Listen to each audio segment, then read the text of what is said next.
नमस्ते दोस्तों, old is gold में आपका स्वागत। स्वास्थ्य संबंधी चर्चा में होम्योपैथिक के अंदर एक दवा जिसका नाम है कार्बोएनिमेलिस।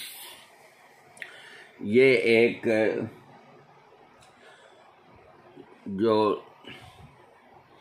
सांड होता है, सांड का जो चमड़ा जो जला करके एक विशेष प्रक्रिया से ये दवा तैयार होती है। देखिए, ये कभी मत जाना कि होम्योपैथिक के अंदर कौन सी दवा किससे बनी है। अपने को बिल्कुल एक बूंद एल्कोहल ही पेट में जाता है और बाकी कोई चीज़ नहीं जाती। अतः कभी ये ख्याल न लाए अपने मन में कि अब ये थोड़ा इशारा तो हमें, क्योंकि कईयों की जिज्ञासा होती है, फिर व्हाट्सएप पे पूछते हैं कि ये दवा किससे बनी है, क्या बनी है, तो थोड़ा इशारा भर कर देते हैं। तो अच्छी से अच्छी दवा अगर होम्योपैथिक चीज़ से बनी है, मान लीजिए अंगूर से बनी है, एप्पल से बनी है, तो उसका भी कोई दोष नहीं। और अगर गंदी से गंदी कोई चीज़ से बनी है तो उसमें भी कोई दोष नहीं, क्योंकि शक्तिकृत होने के बाद में सिर्फ एल्कोहल ही रहता है। ये कार्बोएनिमेलिस जो दवा है, तो ये ग्रंथियों की बहुत प्रमुख दवा है। अधिकतर क्या होता है कि जो अपने खास 5-10 दोस्त होते हैं, तो अक्सर अपन उन्हीं के साथ ही घूमने जाते हैं और जाते हैं। कभी ये नहीं बैठ करके मीटिंग की कि अपने को कोई सकारात्मक काम के लिए 1-2 दोस्त और बनाए। हम जब युवा थे तो इतना काम का लोड नहीं था जितना आज है। तो उस वक्त एक हमारे दोस्त जो परलोकवासी, तो उनका वकालत का ऑफिस ऊपर गली में, उस वक़्त कोई भीड़ नहीं थी। तो रात को ठंड के टाइम में हम 7-7:30 बजे 5-10 मित्र लोग एक मित्र मंडली बना ली, और जो हमारे मित्र हैं वो सब 5-5 रुपये जमा करा के, और इस तरह जो पैसा इकट्ठा होता उसको अच्छे काम में लगाते थे। आजकल इस तरह की भावना है, ये नहीं मैं कभी कहूँगा कि नहीं है, लेकिन कम है। तो होम्योपैथिक के अंदर भी आपको सब तरह की चीज़ों की दवाइयाँ मिलेगी, विशेष करके धातुओं की दवाइयाँ। तो धातुओं की दवाओं के अंदर जिस तरह होम्योपैथिक में सोने से बनी हुई जो कीमती धातु है सोना, उससे बनी हुई जो दवा है, और इतने से एक लोहे के टुकड़े से बनी हुई दवा है, उन दोनों की दवा का एक ही भाव है। भाव हमेशा पोटेंसी के ऊपर चलता है, डाइल्यूशन में। दवा चाहे कोई सी भी क्यों न हो, डाइल्यूशन के अंदर तो एक ही रेट चलती है। तो सस्ती से सस्ती दवा आप यूँ मान के चलो कि भाई पीपल के पेड़ से फिकस रिलीजोसा बनी है, तो इसमें कोई ये महंगा आइटम नहीं है। तो उसकी दवा भी वही भाव है 30 पोटेंसी की, और ओरम मेटेलिकम जो सोने से बनी हुई है उसका भी वही भाव है, कोई फर्क नहीं है। इस वजह से थोड़ा आप मेरी बात को समझो, इस वजह से आयुर्वेद कमज़ोर हो गया और वैद्य लोगों ने अपना जो ध्यान है अपनी नौकरी तक ही सीमित कर लिया अपने ज्ञान को वो, क्योंकि ज्ञान की कोई कदर करने वाला नहीं। अरे आज से 30-40 साल पहले यहाँ बूंदी के अंदर 40 साल पहले 4-4, 5-5, 6-6 दुकानें, 20-20 दुकानें पंसारियों की हुआ करती थी। और रूमी, मस्तंगी, सालम, पंजाब, महंगा से महंगा, फर्स्ट क्लास से फर्स्ट क्लास जड़ी बूटियाँ, मतलब भीड़ रहती थी। 10-20 वैद्य थे, वो जड़ी बूटियाँ ही लिखते थे, तो उनकी बिकती थी तो वो लोग रखते थे। आज नाम लेने को भी कोई पंसारी की दुकान नहीं, सिर्फ नाम पंसारी रह गए, नाम पंसारी रह गए। 2-4 खास त्रिफला, हरड़, बैडा, मूसली वगैरह ये 10-20 सब रखते हैं, और बाकी कोई दवा आयुर्वेदिक की जड़ी बूटी नहीं रखते, क्योंकि जब वैद्य लिखते ही नहीं है तो रख के 1 साल बाद पुरानी हो जाती है, तो उनको भी कोई दोष नहीं दिया जा सकता। बड़े शहरों के अंदर आपको हर आयुर्वेदिक दवा मिलेगी, क्योंकि एक तो शहर बहुत बड़ा, तो बहुत बड़े शहर के अंदर खुद आधे वैद्य तो अब घर के ही होते हैं कि जाओ जी पंसारी के यहाँ से बहू जी की ये डिलीवरी हुई है, शतावरी का पाउडर ले आओ, मैं हलवा बना के खिलाऊंगी। लो, हर घर के अंदर डॉक्टर, हर घर के अंदर वैद्य। आप जाओ जी अजवाइन पिलाएंगे, ताकत आएगी, हैं?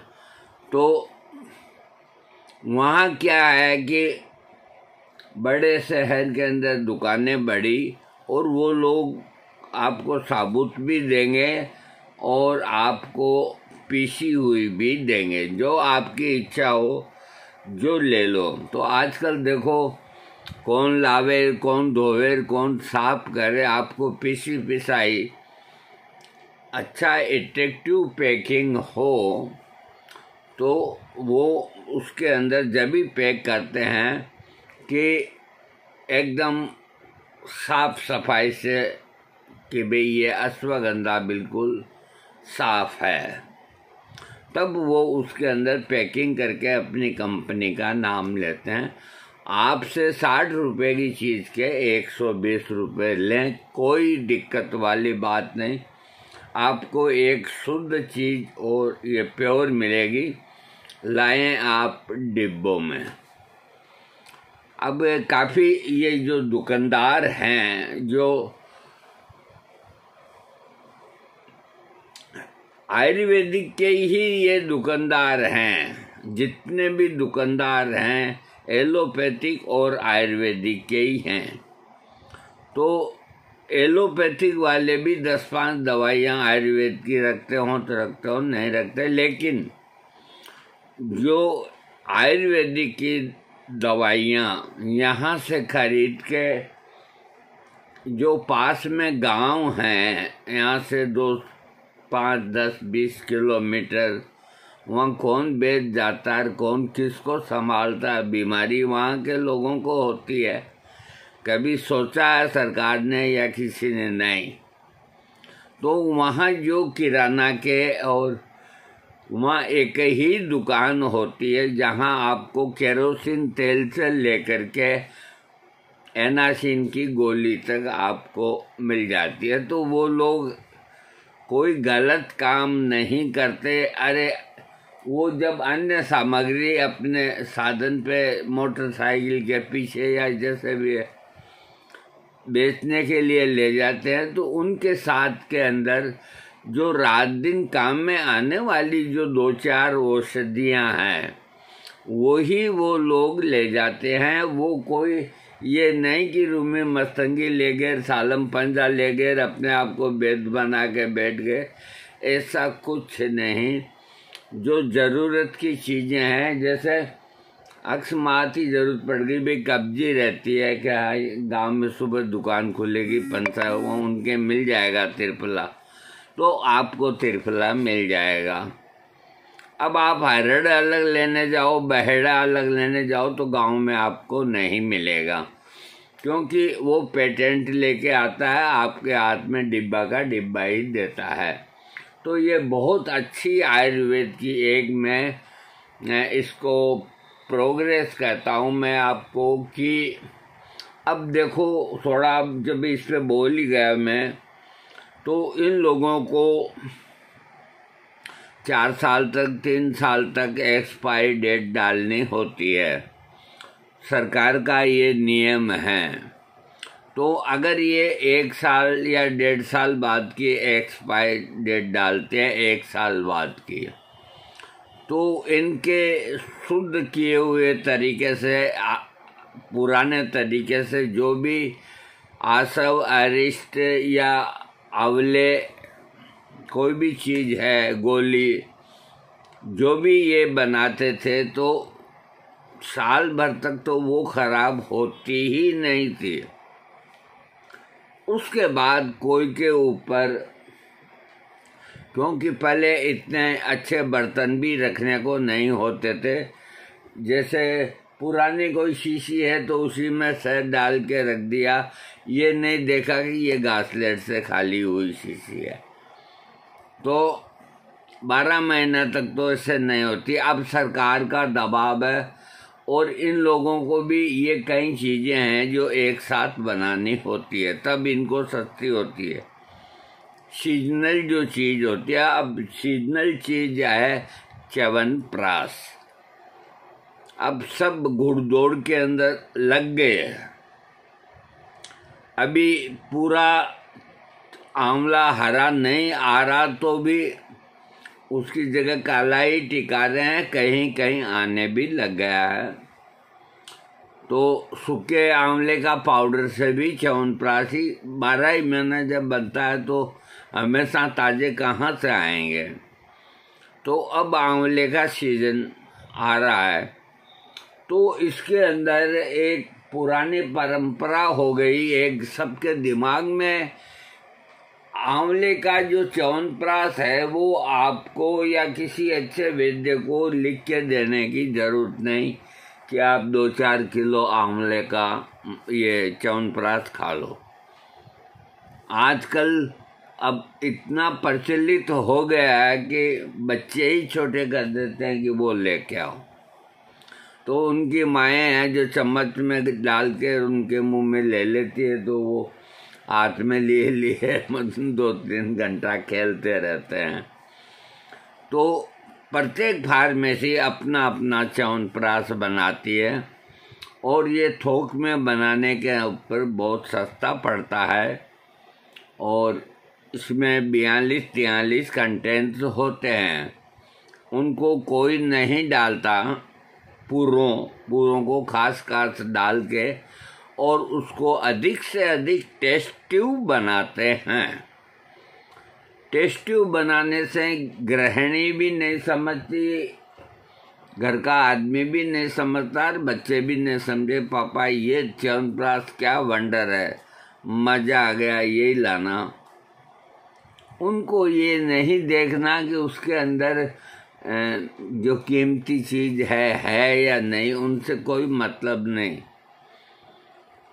तो टेस्ट के पीछे दुनिया पागल हो रही है, तो हर फार्मेसी भी चाहती है कि हम चीज़ बढ़िया दें। अब चीज़ को अगर बढ़िया करते हैं तो टेस्ट कमज़ोर होता है, ये बिल्कुल सत्य है। कोई भी चीज़ आप बनाओ, उसको जितनी बढ़िया बनाएंगे, तो मान लीजिए कि ये आपने कोई चूरन बनाया है, उस चूरन में 8 चीज़ें हैं, उनका चूरन बनने के बाद आप मुंह पे डालिए, आप संतुष्ट हो जाएंगे कि भाई मीठा है, कोई प्रॉब्लम वाली बात नहीं, अच्छा टेस्ट है, लोग इसको ले लेंगे।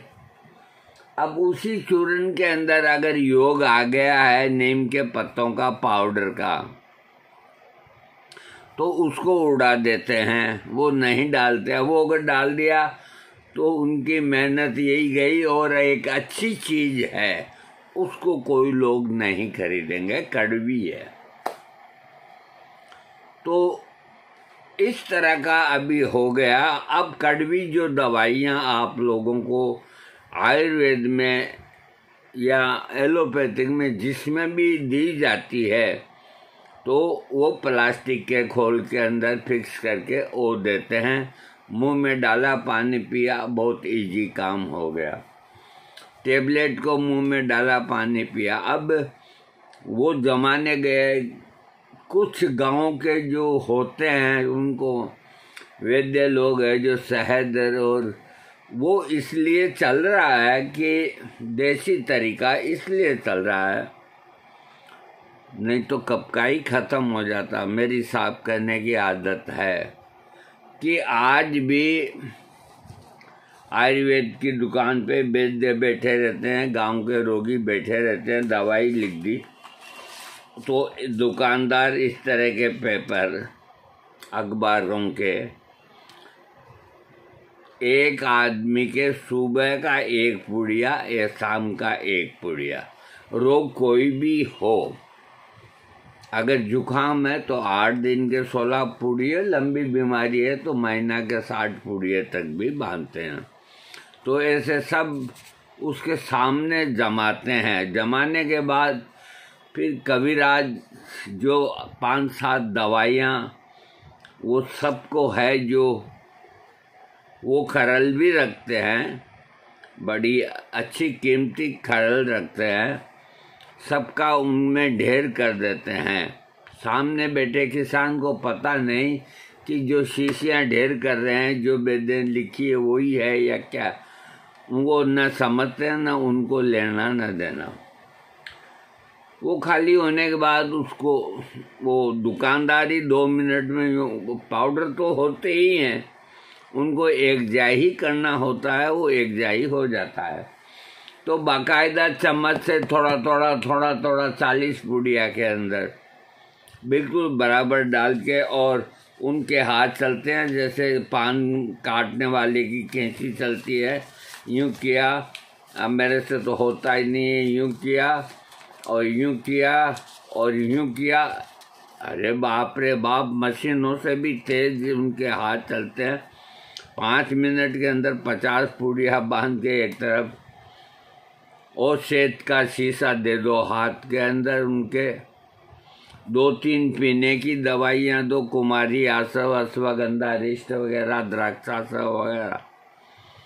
कुल मिला के गाँव के रोगी को जब खुशी होती है कि एक तो अच्छा पैसा लगे और एक दवाइयाँ कम ना आए, पीने की भी आवे, इंजेक्शन भी लगे या गोली भी आवे, और चाटने वाली सेहत वाली भी आवे, और मुंह टेस्ट के लिए जो भी है च्यवनप्राश वगैरह वो भी, यानी कि उसके सामने थोड़ा ढेर लगे तो उसको तसल्ली होती है। उधर बिल दुकानदार कहता है कितना पैसा हुआ, कहीं ज़्यादा नहीं हुआ काका जी, आपके तो 3100 रुपये हुए, बहुत सस्ते में सलट गए। अरे बेटा कोई बात नहीं, पैसे ऐसे की कोई दिक्कत नहीं, बीमारी ठीक हो जानी चाहिए। कि आपकी बीमारी बिल्कुल ठीक हो जाएगी, बेद जी बहुत होशियार।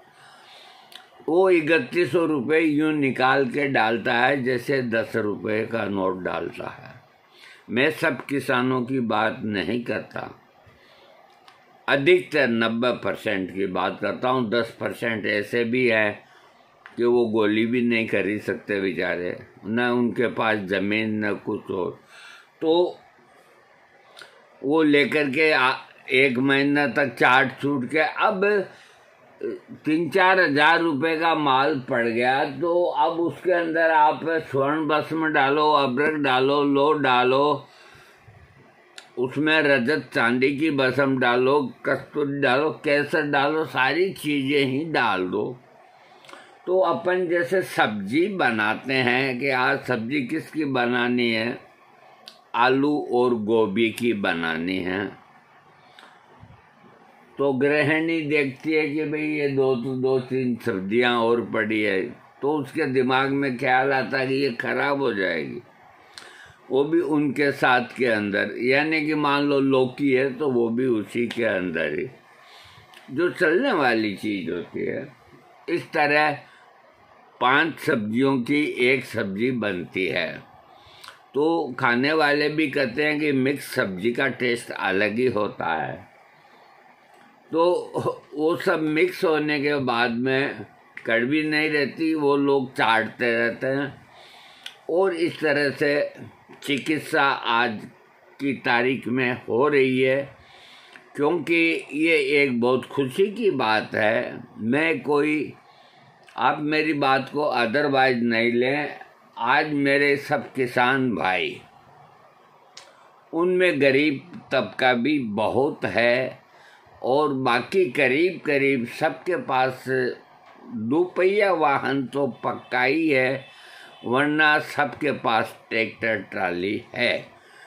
बैल और बैल की गाड़ी ये अब देखने को ही नहीं मिलती, नहीं तो दिन भर बैल और बैल की गाड़ियाँ देखते थे हम। तो ये एक शासन के अंदर जो समृद्धशाली हुई है 10 साल के अंदर, आज कोई भी किसान भाई ड्राई फ्रूट्स की दुकान पे जाके यूं बैठता है तन करके। पहले हिम्मत नहीं होती थी, नाम ही नहीं जानते थे। आप कहते हैं कि 1 किलो काजू दो ना, 1 किलो है जो बादाम दो, बढ़िया से बढ़िया चीज़ दो, आधा किलो वो दो, आधा किलो वो दो, बैठ जाते हैं। भाव नहीं पूछते सरदार भाई, भाव तो पूछते ही नहीं है। वो पर्ची बना के कितने हुए, 1530 रुपये। अरे 30-20 क्या है, ये 1500 दिए, चले गए।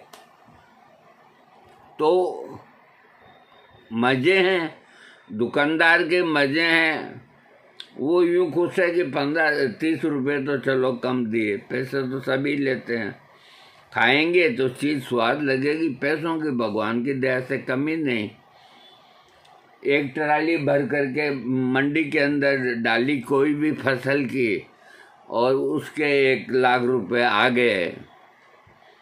तो भगवान की दया से आज इस बात की खुशी है कि हमारे देश के किसान इस लायक हैं कि वो सब कुछ करने को तैयार हैं। धार्मिक अनुष्ठान भी अब होने लग गए, जुलूस भी जाने लग गए। अपनी जो पुरानी, जो सनातनी धर्म की जो संस्कृति है, वो यूँ मान के चलो यहाँ तक डूब गई थी, लेकिन किसी ने हाथ लगा के उसको ऊंचा कर लिया। ऊंचा करने का मतलब है कि यहाँ तक, कमर तक आ गए अपन, जो पानी में धंसे जा रहे थे। तो अब कोई खतरा नहीं, जब यहाँ तक आ गए तो बाहर भी निकल जाएंगे। तो ये एक, जो मैं हर धर्म की कहता हूँ, खाली एक सनातन की बात नहीं करता। हिंदू धर्म, मुस्लिम धर्म, ईसाई धर्म, सिख धर्म, ये जितने भी धर्मों के नामकरण जिन्होंने निकाले हैं, ये इनका एक ही मतलब होता है कि सिर्फ पहचान, सिर्फ पहचान। अब मैं गोपाल चंद लगाता हूँ तो मैं, दूसरा समझेगा ये आदमी हिंदू है। मैं खान लगाऊंगा तो समझेगा ये मुसलमान है। तो ये धर्म जितने बने हैं, जितनी और चीज़ें बनी हैं, ये सारी की सारी एक पहचान के लिए बनाई गई है। इसी तरह अपन स्मारक बनाते हैं महात्मा गांधी का और का, किसी का भी, कि ये अपने इस देश के लिए इन्होंने बहुत त्याग किया, तो इनको पीढ़ी आने वाली याद रखें, और बनाने भी चाहिए। तो पहले इतना नहीं था, पैसा भी इतना नहीं था, और साधन भी इतने नहीं थे। तो छोटा सा मंदिर होता था भगवान देवनारायण जी का। मैं पहाड़ी पे घूमने जाता, यहीं की बात बताता हूँ आपको। तो मैं सुबह उतर करके वहाँ जाता घूमने, तो एक आध आदमी कोई मिलता तो मिलता, नहीं तो आदमी का देखना ही बहुत मुश्किल था। जहाँ हर साल भगवान देव नारायण जी को पूरे मेरे गुजर भाई है जो देव नारायण जी को मानने वाले और भी, वो सब के सब इकट्ठे होंगे। बाकायदा बैंड बाजा से जुलूस निकलेगा, ट्रैफिक जाम होगा, सब कुछ होगा, और वो लोग बाकायदा ऊपर जाएंगे, प्रसादी बनेगी, सबको खिलाएंगे, खाएंगे। और एक यूं हर दूसरी जाति वाले के दिमाग में होता है कि आज इनके देव नारायण जयंती है, फिर बाबा रामदेव की। तो इन जयंतियों को प्रोत्साहन मिलना चाहिए अधिक से अधिक। मैं कहता हूँ मेरे मुस्लिम भाई जो भी हैं वो ईद एक दिन की जगह 2 दिन रखें, 3 दिन रखें, खाएं पिएं मौज करें, क्योंकि त्यौहार को खूब अच्छी तरह मनाना चाहिए जैसा भी जिनके रीति रिवाज हैं। इसी तरह अपने होली है, दिवाली है, ये जो त्यौहार है सनातन जब भी टिका रहेगा जब आप अपने पुराने बुजुर्गों के सनातनी धर्म के जो चीज़ें बना करके वो गए हैं कि तुम्हें इस दिन खाना खाना है, तीज के दिन वो खाना तुम्हारा आकड़े के पत्ते पे लड्डू रख के खाने का रिवाज था और अभी भी है। जिनको मालूम नहीं है, जहाँ कोई चीज़ नहीं मिलती अलग बात है। तो इसके पीछे अरे अपने धर्म के अंदर, सनातन धर्म के अंदर कितनी गहरी सोचें लोगों की थी कि ये आकड़ा का जो पेड़ है इससे सब डरते हैं जहरीला होने की वजह से, लेकिन इसमें सैकड़ों रोगों को ठीक करने की ताकत भी होती है। चाहिए उसका जानकार, अन्यथा जहर हाथ ना लगाएं। तो कम से कम उनकी सोच ये थी कि मान लो वो समझते नहीं है इसके प्रयोग को जहरीला है, ये धतूरा जहरीला है, इसके प्रयोग को करना या समझना बहुत मुश्किल काम है और उसका फायदा भी मनुष्य को मिले। तो ये अपने धार्मिक त्योहारों के अंदर आकड़े के पत्ते पे लड्डू रख के या जो भी कोई चीज़ अच्छी रख करके खाते हैं, उसके ऊपर रख के खाने से ये मतलब होता है कि आप इसकी बनी हुई कोई चीज़ तो डर के मारे या नहीं खा पाते जीवन में, तो साल में एक दिन आपको इसके पत्ते के ऊपर जो चीज़ रखी हुई है वो जो चीज़ आपके पेट में जाएगी पत्ते पे रखी हुई चीज़, तो उससे भी आपके शरीर के कई रोग हैं जो ठीक होंगे। ये उसके साथ उन्होंने प्लस कर दिया। दूसरा, घर में तुलसी की परिक्रमा का जो सिस्टम है तो कम से कम 10 राउंड तो लगे हैं। और तुलसी का पौधा वैज्ञानिक भी मानते हैं कि जीवाणु रोधक, कीटाणु रोधक। एक इंग्लैंड के अंदर एक व्यक्ति ने अपने पूरे गार्डन को, बात काफ़ी पुरानी है, किसी को याद हो तो वो मेरे को कह सकता है, पूरा गार्डन तुलसी का कर दिया और सारे पौधे उखाड़ के फेंक दिए। वो महीना 20 दिन इधर रह के कहीं गया और उसने तुलसी के लाभ देखे। तो इतने बड़े शहर में एक मकान जिसमें खाली तुलसी के पौधे, उसमें वो घूमता था। तो ये लोग तो अपनी जो चीज़ें हैं उनको अपनाते हैं। अपन ने तुलसी का पौधा पुराना हुआ तो या तो उसको कोई पानी आने में फेंक देते हैं या फिर जो बाहर निकाल के डाल देते हैं। अरे नहीं, उसकी धुलाई करो, उसकी धुलाई करके उसकी टहनी, लकड़ी, ये सब लेके जब भी टाइम मिले ग्राइंडर करके पाउडर बना के रखो उसका, जिसमें डाली भी आ गया, पत्ता भी आ गया और जड़ भी आ गई, सब आ गए। आपको सिर्फ साफ करके और सुखा करके उसका पाउडर बना के उसमें लिख दो मलेरिया। अरे जब कैसा भी वायरल ये फैलता रहे ना, तो इतना इतना वो खा लिया करो, चाय के अंदर डाल के ही खा लिया करो। तो अपने तो आंवला नवमी आएगी या आ गई, जो भी है, साल में एक बार आती है, तो औरतें उसके धागा लपेटती है, तो वो इतनी बार लपेटती है कि एक औरत को 15 मिनट लग जाते हैं। उसके पीछे भी ये आयुर्वेद छुपा हुआ है, इस त्योहार के पीछे भी, कि आदमी आंवला ऐसे तो खाता नहीं है, कम से कम इसकी छाया के नीचे 15 मिनट रहेगा तो उसके कई रोग ठीक होंगे। इसी तरह बर्ड और पिंपल के धागा लपेटने का यही होता है कि यहाँ आदमी 5 मिनट बैठता नहीं है, उस धागा लपेटने में आधी घंटा लग जाए तो कम से कम आधी घंटा उसको बहुत ज़्यादा ऑक्सीजन मिलेगी, उसकी ज़िंदगी के 5 दिन और बढ़ गए। तो इस तरह अब बहुत अच्छी सहूलियत हो गई है। अब मैं क्या करूं, अब वीडियो में आपको दे रहा था, हाँ मैं देखता हूं, 1 मिनट प्लीज़ देखो। ये कुछ बातें ऐसी है, कार्बो एनिमल्स का मैं वीडियो दे रहा हूं। ये सांड के चमड़े को जला के बनाई जाती है, कोई वो बात नहीं।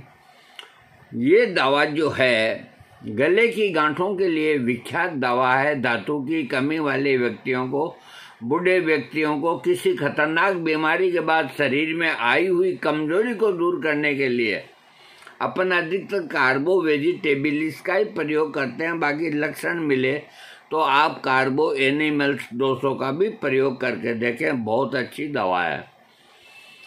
तो आई हुई कमजोरी को दूर करने के लिए बहुत लाभकारी है। इसके अलावा शरीर में खून की गति का कम हो जाने के कारण जीवनी शक्ति कमजोर पड़ जाना, ग्रंथियों का सख्त हो जाना, नसों का फूल जाना, चमड़ी का नीला पड़ जाना, फेफड़ों की झिल्ली में जलन होना, जरा सा वजन उठाते ही सांस फूल जाना आदि रोगों में भी ये औषधि बहुत लाभदायक है। इसके अलावा इसके रोगी का मन जो है, किसी व्यक्ति का हमेशा अकेले बैठे रहना, हर समय किसी चिंता में डूबे रहना, किसी से बात करने में कतराना, बात बात पर गुस्सा आना आदि मानसिक रोगों के लक्षणों में ये दवा बहुत उपयोगी है। ये एंजाइटी के लक्षण हैं।